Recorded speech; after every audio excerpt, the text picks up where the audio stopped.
The moment he saw the baby, Ethan Caldwell realized money had never truly bought him control. It had only delayed the truth.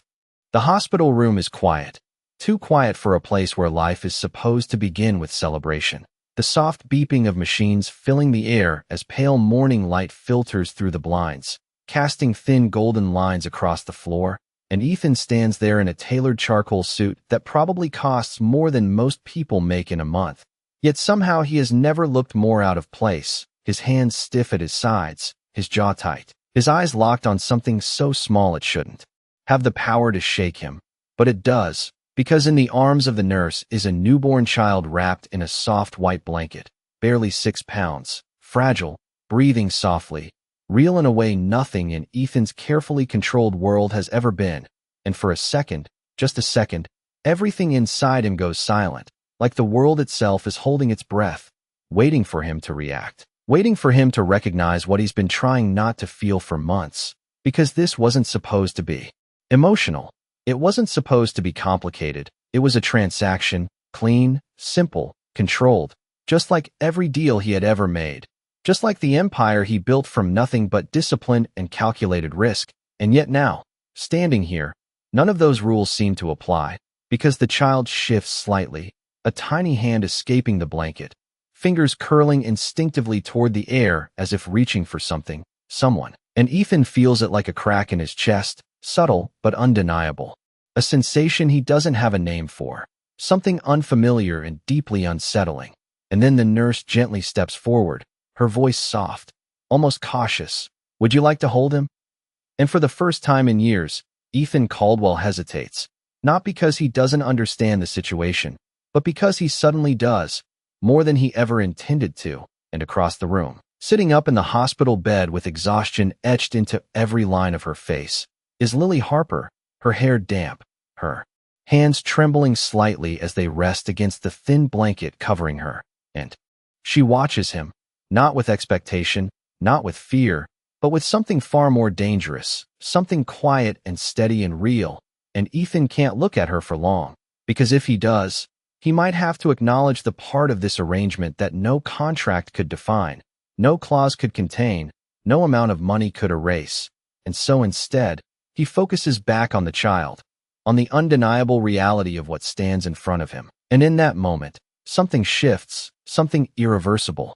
Because this was never just about having an heir, never just about control or legacy. And deep down, somewhere beneath the layers of logic and distance he has built over the years, Ethan begins to understand that what he's looking at isn't just the result of a deal.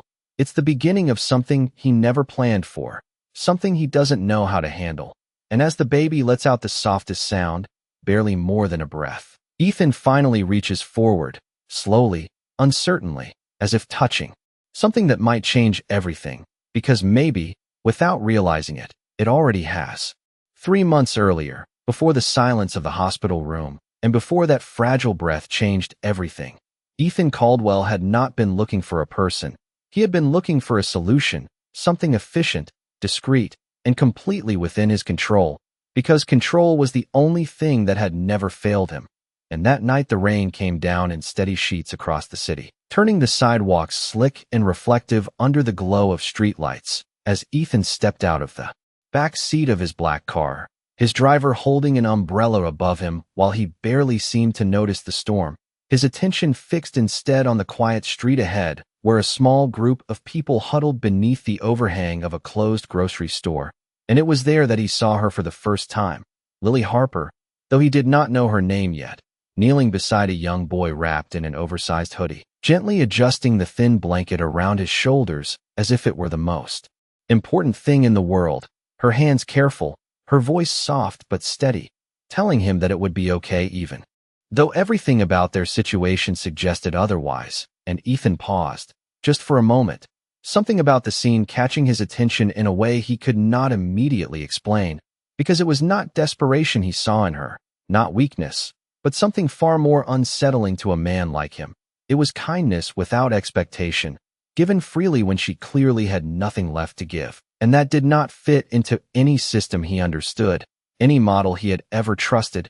And yet he found himself stepping closer, his polished shoes splashing lightly against the wet pavement as Lily looked up, startled at first, her eyes meeting his with a mixture of caution and quiet strength. And for a brief second neither of them spoke, the sound of rain filling the space between them, until Ethan finally broke the silence with a voice that was calm, measured, and entirely out of place in that moment, asking a question that made no sense in the context of where they were. "Do you have a place to stay tonight?" And Lily hesitated, not because she did not understand the question, but because she understood it too well, and she had learned long ago that questions like that often came with conditions she could not afford. So she simply shook her head once, her expression guarded, and Ethan nodded slightly, as if confirming something in his mind, as if she had just provided the final piece of information he needed. And then, without preamble, without softening the edges of what he was about to say, he made an offer that would alter both of their lives in ways neither of them could yet imagine. "I can change your situation," he said, his tone steady, almost clinical, "but it would require an agreement." And Lily's brow furrowed, her fingers tightening slightly around the edge of the worn blanket as she studied him, trying to understand whether this man standing in front of her in a perfectly tailored coat was serious or completely disconnected from reality. And Ethan held her gaze without hesitation, because to him this was not strange. It was simply another negotiation, another decision point, another step towards securing the future he believed he needed. And when he finally spoke again, the words landed with a weight that cut through the sound of the rain, direct and undeniable. "I will provide you with housing, medical care, and financial security," he said. "In exchange, you would carry my child." And for a moment, the world seemed to pause, the rain still falling, the city still moving somewhere beyond that quiet street. But between them there was only silence, because Lily Harper had been offered many things in her life, but never something like this, never. Something that forced her to question not just what she was willing to do to survive, but who she was willing to become. And as she looked at him, really looked at him, she realized that this man was not offering help. He was offering a contract, and the difference between the two was something she could feel deep in her chest even before she found the words to respond. The rain did not stop, but neither did the weight of his words, and Lily felt it settle somewhere deep inside her chest, heavy and impossible to ignore. Because nothing about this felt simple, nothing about this felt like survival anymore. It felt like a choice that would follow her for the rest of her life. And for a long moment, she said nothing, her eyes drifting from Ethan's steady expression to the boy beside her who was already half asleep, trusting her without question. And that was the part that hurt the most, because trust was something she had learned to protect, not trade, not risk, not lose again. And yet here she was, standing in the cold rain with a man who spoke about life as if it were a contract waiting to be signed. And she could not tell if he was offering her a way out or asking her to give up the last piece of herself she still owned. And finally, she exhaled slowly, her voice quieter now but firm enough to hold its ground, asking the only question that mattered. "Why me?" And Ethan did not hesitate, not even for a second, because in his mind the answer was simple, logical, almost obvious. "Because you have nothing tying you down," he said, his tone even. "No legal complications, no financial entanglements, no one who would interfere." And the words landed harder than he intended, or perhaps exactly as he intended, because Lily flinched slightly, not from offense but from recognition, because he was not wrong, and that truth was more painful than any insult. And for a moment something flickered in Ethan's expression, something almost human, almost uncertain, as if he realized that facts, when spoken without care, could cut deeper than any accusation. But he did not take them back. He simply continued, outlining the arrangement with the same precision he used in boardrooms and negotiations. Housing in one of his private properties, full medical support, a financial package that would ensure she would never have to sleep on the street again. And in return, she would carry his child under strictly defined terms. No expectations beyond the agreement, no emotional involvement, no future obligations beyond what was written. And Lily listened, every word echoing in her mind. Because this was not just an offer, it was a blueprint for a different life, one that came with warmth, safety, certainty, things she had not had in years. And yet it also came with something invisible but undeniable, a boundary that she could feel tightening around her even before she agreed to it. And she found herself reaching into the pocket of her worn jacket, her fingers brushing against the small object she always carried, a thin silver bracelet, slightly bent, barely worth anything to anyone else, but everything to her. A reminder that once, a long time ago, she had been more than just someone trying to survive day by day, and she held on to it now, grounding herself, asking silently whether this was the moment she let go of who she used to be or the moment she finally became someone new. And when she looked back at Ethan, really looked at him, she saw not cruelty, not malice, but distance, a kind of emptiness that money had not filled and power had not fixed, and somehow that made the decision even harder. Because this was not a villain offering her a deal, this was a man who believed this was the only way to build a future, and that realization shifted something inside her, not enough to make it easy, but enough to make it possible, and after what felt like an eternity measured in heartbeats and falling rain, Lily Harper made a choice that would tie her life to his in a way neither of them fully understood, her voice steady despite the storm around them. "I will do it," she said, and in that moment, the agreement was no longer just an idea, it was real, and everything that followed would grow from the quiet, irreversible weight of those 3 words. The next morning did not feel like the beginning of a new life. It felt like stepping into something that had already been decided, something too structured to escape and too unfamiliar to trust. And Lily sat quietly in the back seat of Ethan's car, her hands folded tightly in her lap, the city passing by outside the window in blurred streaks of gray and gold. Because for the first time in years, she was not walking, not searching, not surviving 1 hour at a time. She was being taken somewhere. And that alone made her uneasy. And across from her, Ethan remained composed, scrolling through emails on his phone as if nothing about the situation required adjustment, as if bringing a stranger into his world under a contract was no different than signing a new business deal. And maybe to him, it was not.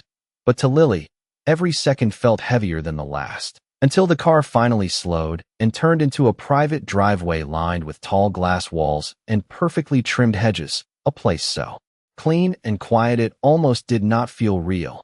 And when the car stopped, Ethan stepped out first, his movements precise, controlled, before opening the door for her, a gesture that was polite but not warm, and Lily hesitated for just a second before stepping out, her worn shoes touching the smooth stone driveway.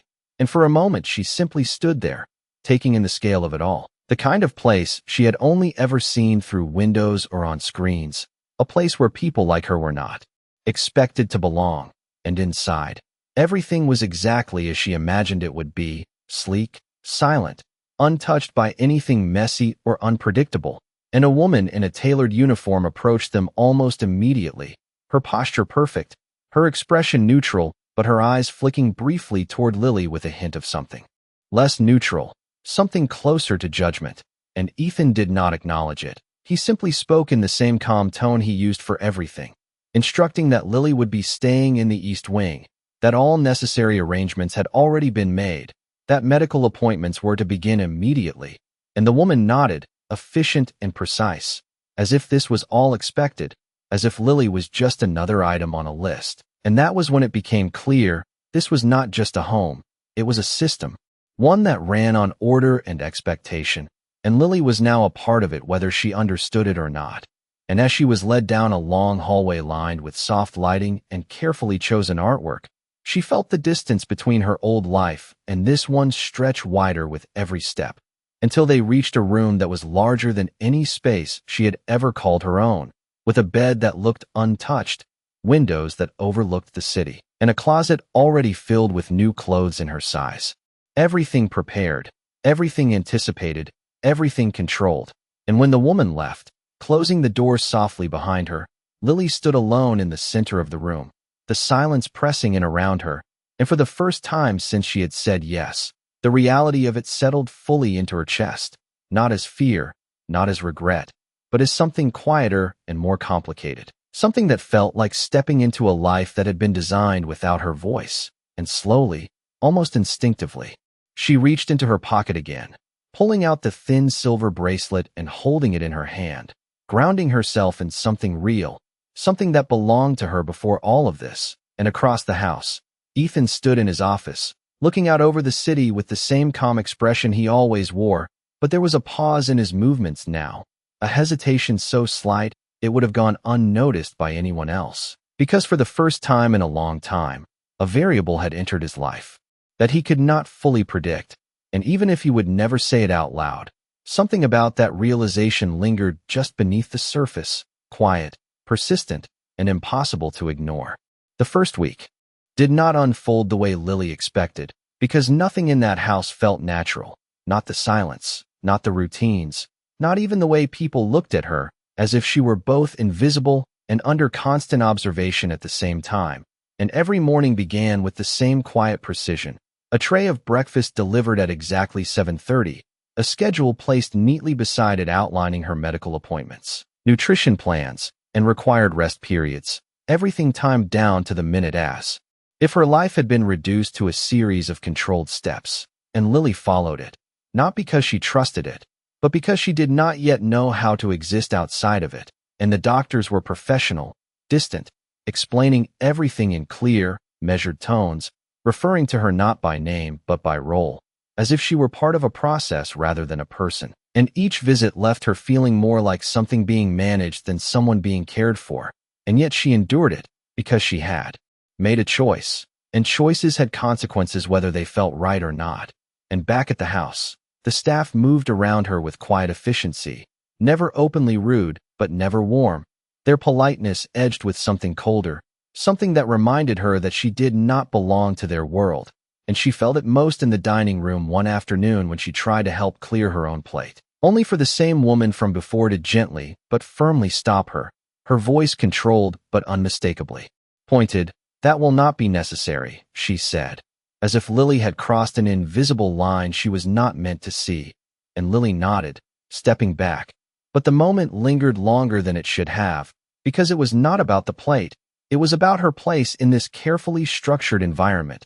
And later that evening, when the house had grown even quieter, Lily wandered toward the kitchen, drawn by something simple, something familiar, and she found one of the younger staff members there, struggling slightly as she tried to carry a stack of dishes. And without thinking, Lily stepped forward and took half the load from her hands, her movements natural, instinctive, and the woman froze for a second, clearly unsure how to respond, before offering a small, hesitant thank you. And it was a small moment, almost nothing in the grand scale of everything happening, but it felt real in a way the rest of the house did not. And from the doorway, unseen by both of them, Ethan watched, his expression unreadable but his attention fixed, because this was not something he had anticipated, not something written into any agreement or accounted for in any plan, and it stayed with him longer than it should have, longer than made sense, because it challenged something fundamental about how he understood people, about how he believed value worked. And later that night, as he sat in his office reviewing reports that suddenly felt less important than they had that morning, he found his thoughts drifting back to that small, quiet interaction, to the way Lily had acted without hesitation, without calculation, and it unsettled him, not because it was wrong, but because it was something he did not know how to measure. And across the house, Lily sat by the window in her room, the city lights stretching out below her like a distant world she could see but not touch, her fingers tracing the curve of the silver bracelet as she tried to make sense of where she was now, of who she was becoming inside a life that had been designed without her. And for the first time since she had arrived, she realized that survival here would not just be about following rules, it would be about holding on to something that no contract could define, something quiet, something stubborn, something that refused to disappear no matter how controlled everything around her became. Days turned into a rhythm that felt both predictable and strangely fragile, as if one unexpected moment could break the illusion of control that surrounded everything in Ethan Caldwell's world. And Lily began to notice the patterns, not just in the schedule she was expected to follow, but in him, because he appeared at the same times each day, always composed, always distant, yet never completely absent. And at first their interactions were minimal, brief exchanges in hallways or quiet acknowledgments during medical updates. But slowly, almost imperceptibly, those moments began to stretch a little longer, a few more words, a pause that lingered just enough to feel intentional. And one evening, as the sun dipped low behind the skyline and painted the glass walls in soft amber light, Lily found herself sitting in the living room, flipping through a book she was not really reading, when Ethan entered without announcement, his presence filling the space not with noise but with weight, and for a second neither of them spoke, the silence settling between them like something unspoken and unfinished, until he finally broke it with a question that seemed simple on the surface but carried something deeper underneath. "Are you adjusting?" And Lily looked up at him, studying his expression as if trying to understand what he meant by the question, whether he was asking about her comfort or her compliance, and she chose her words carefully. "I am following what is expected," she said, her voice calm but honest, and Ethan nodded slightly, as if that answer made sense to him, as if that was the only outcome he had anticipated, but something in the way she said it lingered, because it was not the same as saying she was okay, and for a brief moment, something shifted in his posture, a subtle change that suggested he was considering something beyond the agreement, and he took a step closer, not enough to invade her space, but enough to close the distance that had always existed between them, and his voice, when he spoke again, was quieter, less precise. "That is not what I asked," and Lily felt the difference, because this was not about the contract anymore. This was something else, something less defined and far more uncertain, and she hesitated, her fingers unconsciously brushing against the bracelet at her wrist before she answered. "It does not feel like my life," she admitted, her gaze steady. "But it is better than not having one at all," and the honesty of it settled between them, heavier than any formal agreement. And Ethan did not respond immediately, because there was no clear answer to that, no logical adjustment or solution he could offer, and for the first time, he seemed to recognize that not everything could be structured into something manageable.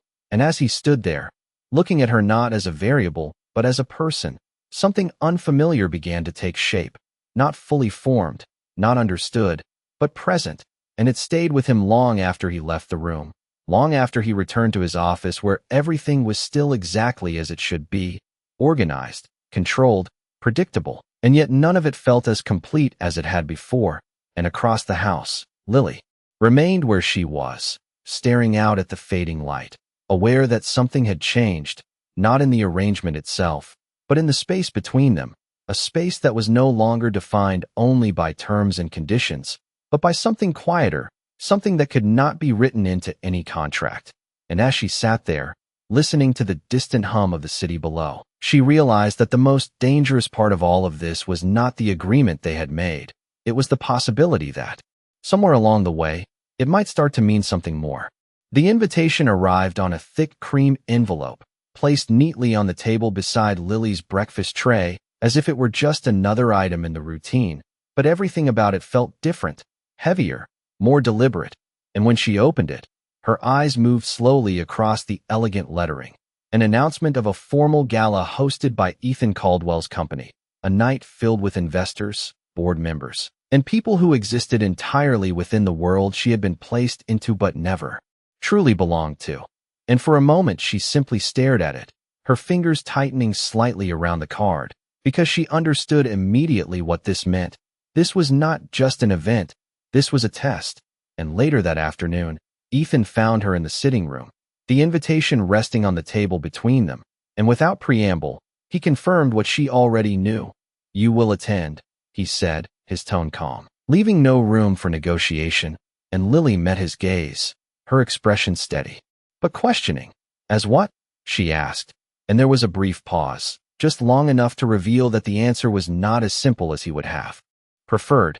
"As someone who is part of my life," he replied finally, choosing his words carefully, and something about that phrasing lingered, because it was true, but it was also incomplete, and the days leading up to the event were filled with preparation that felt less like getting ready and more like transformation. Stylists arrived with racks of clothing. Consultants explained etiquette, posture, conversation. Every detail carefully adjusted to fit a world Lily had never been invited into before, and she allowed it, standing still as strangers shaped her appearance into something polished, something acceptable. But beneath it all, she remained aware of the difference between who she was and who they expected her to be. And on the night of the gala, The city shimmered with lights as the car pulled up to the entrance of a grand hotel, cameras flashing in the distance, voices blending into a constant hum of expectation and performance. And Lily stepped out beside Ethan, her dress elegant, her posture composed. Yet inside, everything felt uncertain. And as they entered the ballroom, the shift was immediate. Conversations softened, glances turned, curiosity sharpened into quiet judgment, and Lily felt it. Every look, every whisper that was not meant to be heard but impossible to ignore. And at Ethan's side, she followed his lead, greeting people, offering polite responses, moving through the room with a grace that surprised even herself, until the moment everything changed, because near the center of the room, a woman approached, her smile practiced but her eyes sharp, calculating, someone who clearly belonged here in a way Lily never could. And her voice, when she spoke, was light but edged with something colder.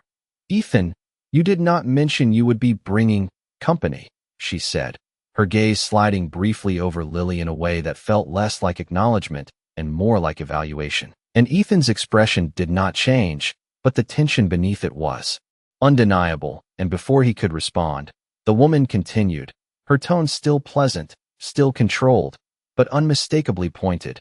"It is always interesting to see what people choose to invest in."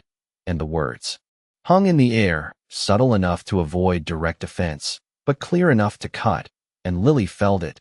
The implication, the reduction of her presence to something transactional, something temporary, and for a brief second, the old instinct rose in her, the urge to step back, to disappear, to avoid conflict the way she always had.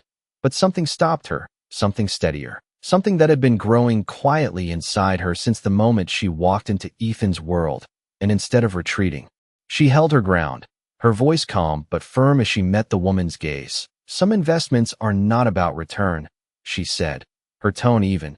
"Some are about what you are willing to value." And the shift was immediate, subtle but undeniable, because for the first time that night, the room did not just see her, it listened, and beside her, Ethan remained silent. But there was something different in the way he looked at her now, something that no contract had ever accounted for, something that could not be measured or controlled. And as the music continued and the conversations resumed, one thing became clear. This night was no longer just a test of whether Lily could fit into his world. It was the moment that world itself began to change. The rest of the evening did not return to what it had been before, because something had shifted, not just in the way others looked at Lily, but in the way Ethan stood beside her, no longer as someone managing a situation, but as someone aware of it. And as the music played and conversations resumed, there was a subtle recalibration in the room. People who had dismissed her moments ago now approached with measured curiosity, their questions polite but probing, their smiles practiced, and Lily answered them with the same quiet composure she had found within herself, not pretending to be someone else, not shrinking into silence, simply existing in a space that had never been built for her and refusing to disappear from it.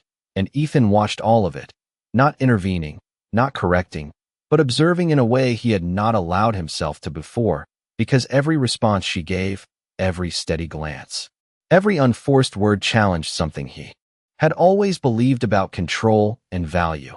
And later, when the crowd thinned slightly and the intensity of attention softened, he guided her toward a quieter balcony overlooking the city, the night air cooler, the distant lights stretching endlessly below them. And for a moment neither of them spoke, the noise of the ballroom fading into the background, replaced by something calmer, something more honest. And finally Ethan broke the silence, his voice lower now, less structured than usual. "You handled that differently than I expected." And Lily let out a small breath, her eyes still fixed on the skyline as she answered. "I am used to being underestimated," she said, her tone not bitter, just certain, and there was something in that simplicity that stayed with him, because it was not a complaint, it was a fact, one she had learned to live with long before he entered her life. And Ethan leaned slightly against the railing, his gaze shifting from the city to her, studying her in a way that was no longer analytical, no longer distant, but searching, as if trying to understand something he had overlooked from the beginning. And after a pause that felt longer than it should have, he said quietly, "That woman was out of line." And Lily turned to look at him then, a faint, almost amused expression crossing her face. "That is how people like her speak," she replied. "They just choose better words." And for the first time that night, something close to a genuine reaction crossed Ethan's face, not quite a smile, but something softer, something less controlled, and it lingered for just a second before he looked away, as if even that was unfamiliar territory, and the silence that followed was different now, no longer filled with uncertainty, but with something unspoken, something neither of them had defined yet. And when they returned inside, the evening continued, but the dynamic had changed. Not dramatically, not in a way anyone could easily point to, but enough that Ethan no longer saw her as an element to be managed, and Lily no longer felt like she was simply passing through a world that did not belong to her. And later, as they left the hotel and stepped back into the quiet night, the air cool against their skin, Ethan paused for a moment before opening the car door, his movements slower than usual, more deliberate. And when Lily looked at him, there was something in his expression that had not been there before, something less certain, less controlled. And as she got into the car, she realized that whatever had started as an agreement was no longer confined to it. Because somewhere between the expectations of that ballroom and the quiet honesty of that balcony, something had begun to shift, something neither of them had planned. And as the car pulled away and the city lights blurred once again outside the window, the space between them felt different, no longer defined only by terms and conditions, but by a growing awareness that the lines they had drawn at the beginning were no longer as clear as they once believed. The days after the gala did not return to routine the way Lily expected, because something unspoken now existed between her and Ethan, something that made even the smallest interactions feel different, and it showed in the way he no longer kept as much distance, in the way his presence lingered a little longer in shared spaces, not intrusive, not overwhelming, but present in a way that had not existed before. And Lily noticed it in quiet moments, like the morning he sat across from her at breakfast instead of reviewing emails alone in his office, his phone untouched for once as he asked simple questions that did not sound like part of any plan, questions about what she used to do before everything fell apart, about what she liked, about what she missed, and at first she answered cautiously, unsure if this was curiosity or obligation. But as the conversation continued, she realized something that unsettled her more than anything else. He was actually listening, not analyzing, not redirecting, just listening. And that made everything more complicated, because it blurred the line she had been trying so hard to keep clear, the line between agreement and connection. And one afternoon, during a routine medical check, the shift became even more real, the doctor's tone still professional, but carrying a subtle note of reassurance as he explained that everything was progressing well, that the pregnancy was stable, that there were no concerns at this stage. And Lily nodded, absorbing the information, but it was Ethan's reaction that stayed with her, because he did not just acknowledge it, he asked questions, detailed ones, about her comfort, her health, her needs, and there was something in his voice that had changed, something less detached, something closer to concern. And later, as they walked out of the clinic together, the late afternoon sun casting long shadows across the pavement, Lily slowed slightly, her hand resting instinctively against her side, as if grounding herself in the reality of what was happening. And Ethan noticed immediately, his attention shifting to her without hesitation. "Are you feeling all right?" he asked, and the question was simple, but the way he asked it was not.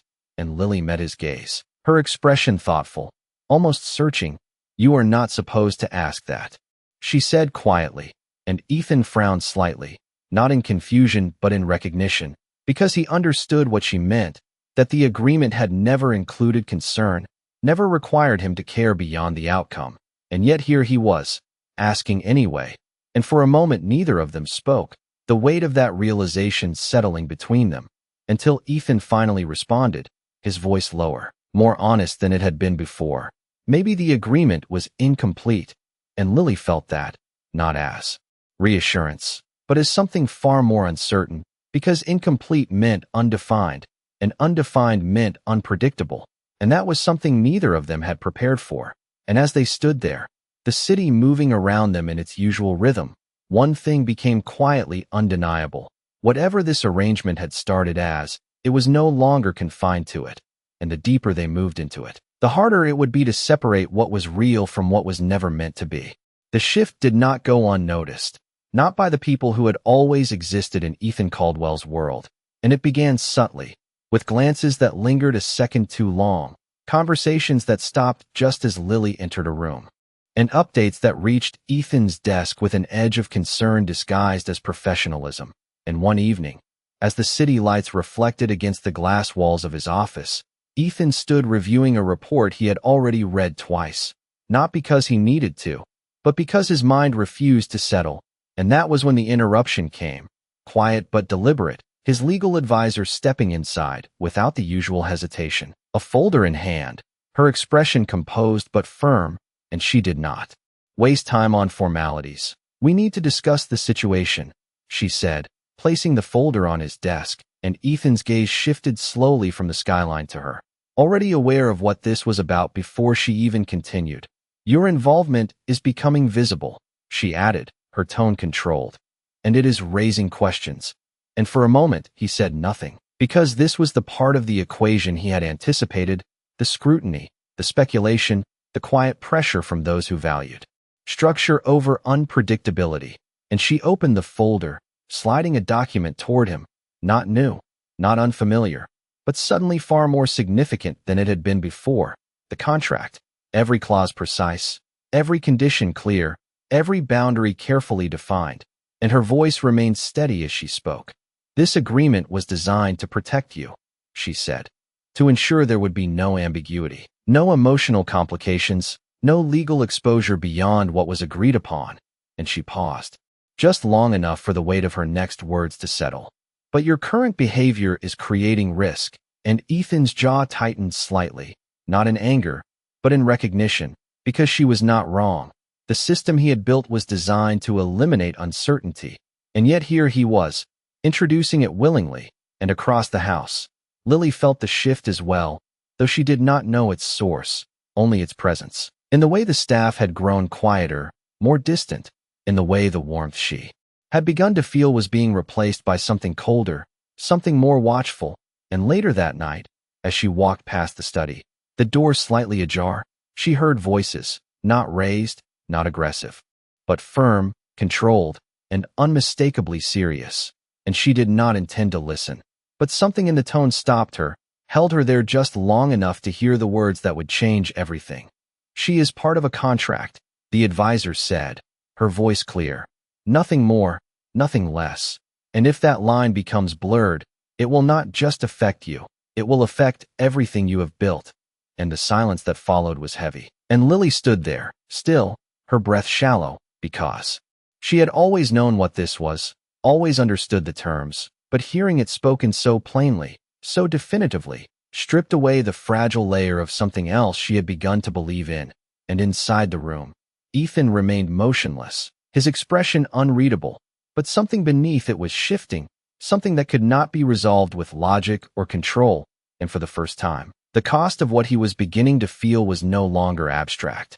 It was real, it had consequences, and it demanded a choice. One that would define not just the outcome of an agreement, but the kind of man he was willing to become. And outside the door, Lily slowly stepped back, her hand instinctively finding the bracelet at her wrist, holding onto the only thing that still felt entirely hers. Because in that moment, she understood something with painful clarity. No matter how much things had begun to change, there were still forces stronger than feelings, and they were already beginning to pull everything back into place. The night felt colder than usual, not because of the air outside, but because something inside the house had shifted in a way that could not be undone. And Lily did not sleep. Not really, her mind replaying the words she had overheard over and over again, each one settling deeper than the last, because she had always known the truth, always understood the agreement. But somewhere along the way she had allowed herself to believe that it had changed, that something real had begun to grow between them. And now she was forced to confront the possibility that she had been wrong, that what she had felt was hers alone. And by morning, the decision had already begun to take shape inside her, quiet but steady, like something she had done before, something she knew how to do better than anything else, survive by leaving before she was left behind. And across the house, Ethan moved through his routine with the same precision as always, But there was a weight in his movements now, a distraction he could not ignore, because the conversation from the night before had not resolved anything. It had only clarified the cost. And for the first time, the life he had built felt less certain, not because it was unstable, but because it no longer felt complete. And when he stepped into the dining room, expecting the usual stillness, something was different, something small but immediately noticeable, because Lily was not there, and her absence did not register as a detail. It registered as a disruption, and he paused, his gaze shifting toward the hallway, as if expecting her to appear. But the silence remained, and something tightened in his chest, something unfamiliar and immediate. And without thinking, he turned, moving through the house with a sense of urgency that did not belong to him, checking the spaces where she usually was, the sitting room, the balcony, the hallway outside her room. And when he reached her door, it was slightly open, and inside, the room was exactly as it had been arranged, untouched, except for one detail that stood out more than anything else. The absence of the small things that had made it hers, the bracelet no longer resting on the bedside table, the few personal items she had kept now gone, and in their place, on the center of the bed, was a single envelope, and Ethan stepped forward slowly, his hand hovering for just a second before picking it up, already knowing what it meant before he even opened it. And inside, the message was simple, written in steady, careful handwriting. I understand the agreement now, and I will honor it, but I will not stay where I am only a condition. And the words hit harder than any confrontation, because there was no anger in them, no accusation, only clarity, and that made it impossible to dismiss, impossible to rationalize. And for the first time, Ethan Caldwell felt something he had never allowed himself to feel before, not loss of control, not uncertainty, but loss itself, real and undeniable, and it settled in his chest in a way that no logic could fix, no contract could undo. And as he stood there, the city stretching out beyond the windows, unchanged and indifferent, one thing became clear in a way that left no room for doubt. This was no longer about the agreement, and if he did nothing, if he allowed the system he had built to decide the outcome, then everything that had begun to matter would be gone, not as a possibility, but as a choice he had failed to make. And for the first time, standing alone in a room that suddenly felt too quiet, Ethan realized that control had never been the same as keeping something that mattered, and now, he was about to find out what it meant to lose it. The city did not slow down for anyone, not for loss, not for regret, and certainly not for a man who had spent his entire life believing he could stay ahead of both. And yet Ethan Caldwell found himself moving through it without the usual sense of direction, his car cutting through traffic with quiet precision as his mind replayed every moment he had overlooked, every hesitation he had dismissed, every time he had chosen control over something he did not yet understand. And it was not until he reached the edge of the city, where the buildings gave way to quieter streets and the noise softened into something more distant, that he finally allowed himself to stop. Because this was not a problem he could solve with a meeting or a contract. This required something else, something he had never practiced. And across town, Lily sat on a worn wooden bench outside a small community clinic, her coat pulled tightly around her as the late afternoon breeze carried the scent of rain through the air. And everything about this place felt familiar in a way the penthouse never had. The uneven pavement, the quiet resilience of the people moving in and out, the absence of perfection. And yet it did not feel like going back, not entirely, because something inside her had changed too, something she could not ignore no matter how much she tried to return to what she had been before, and her hand rested lightly against her side, a quiet reminder that her life was no longer just her own, that the decision she had made was still moving forward whether she was ready for it or not. And when Ethan finally found her, it was not dramatic, not the kind of moment that demanded attention. He simply stood there for a second, taking in the reality of her being there, not in his world, not under his control, but exactly where she had chosen to be. And for the first time, he did not speak immediately, because he understood now that words, when chosen incorrectly, could push her further away. And Lily looked up slowly, her expression calm but guarded, as if she had already prepared herself for this moment. And when their eyes met, there was no surprise, only recognition. Because some part of her had known he would come, even if she had not wanted to admit it. and Ethan took a step closer, his voice steady but stripped of the certainty it once carried. "I read your note," he said, and Lily nodded once, her gaze unwavering. "Then you understand," she replied, and there was a pause, not empty, but full of everything neither of them had said yet, and Ethan exhaled slowly, as if letting go of something he had been holding on to for far too long. "I thought I did," he admitted, "but I was wrong." And that alone shifted something in the air, because this was not the man who negotiated outcomes. This was someone standing without answers, without guarantees, and Lily felt it. The difference, but she did not soften, not yet. "You built this," she said quietly. "The rules, the distance, the way everything had to be defined." And Ethan nodded, accepting it without defense. "I did," he said, "because it was easier than risking something I could not control." And the honesty of it settled between them, raw and unprotected, and for a moment, neither of them moved, the world continuing around them in quiet indifference, until Ethan took another step forward, closing the distance not with authority, but with intention.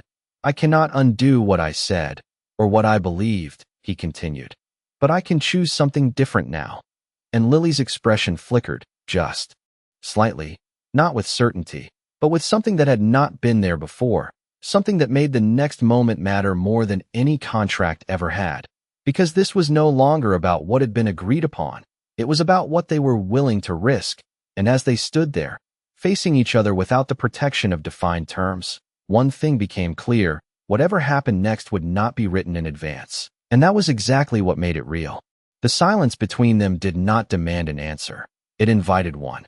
And Lily felt it in the way the air seemed to hold steady, as if even the world around them understood that this moment was not about what had already happened, but about what they would choose next.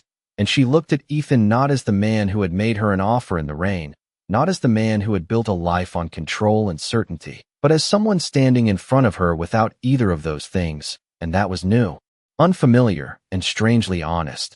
And her fingers tightened slightly around the edge of her coat before she spoke, her voice calm but carrying the weight of everything she had learned. "You cannot choose something different for both of us," she said, her gaze steady. "I have to choose it too."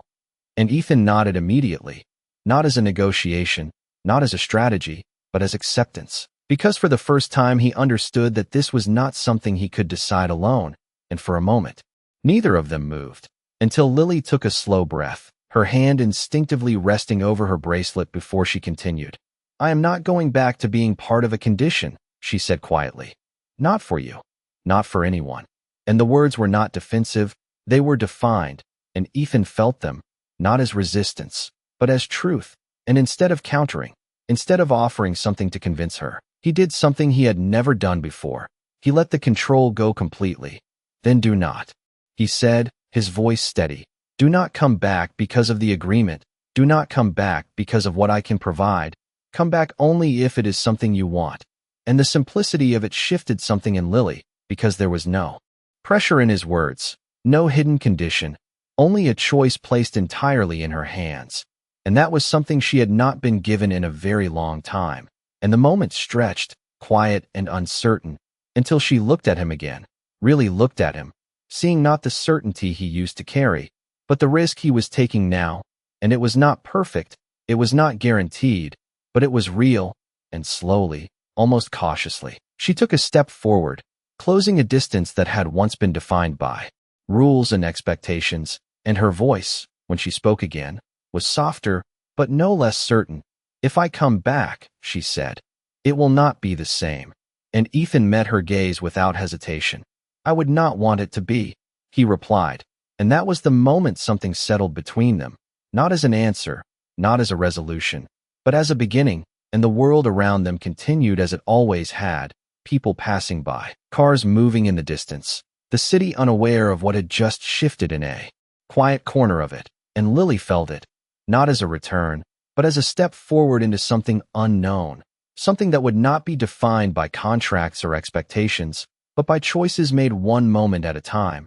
And as she stood there, no longer standing outside of his world, but no longer losing herself inside it either, she realized that this was what she had been searching for all along, not safety, not control, but the ability to choose. And as Ethan stood beside her, no longer trying to shape the outcome but willing to face it without certainty, one thing became clear in a way that neither of them could deny.